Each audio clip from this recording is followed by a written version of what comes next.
Good morning. Maayong buntag mga kabukid, no? Bukid farming. So karon atong silipon na atong mga alaga, no? Ayan. So nagpakaon day ko mga ka-farming sa akong alaga. Butigan nato, no? Oh. So atong silipon na atong mga alaga, mga ka-farming, mga kabukid.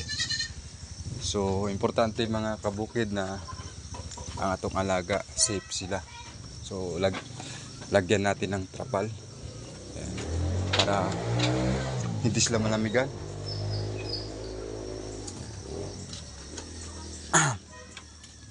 So ito pala yung mga alaga ko mga kaparming, mga kabukid. So ito may bagong baby.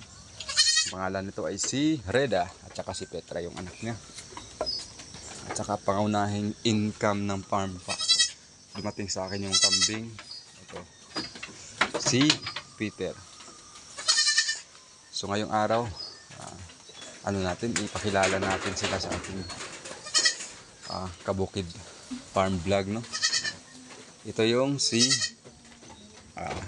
Blackie. Full blood Anglo Nubian. So mga ka-farming, ito rin yung isa kong native goat na binili ko para panglahi kay Blackie, no, sa Anglo Nubian. So napakasakit mga ka-farming kasi 10 days before siya manganganak, kaso nakunan siya.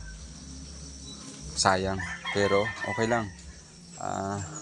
Wala pa kasi akong experience, no, na kunti-kunti pa lang kasi kakaumpisa pa lang.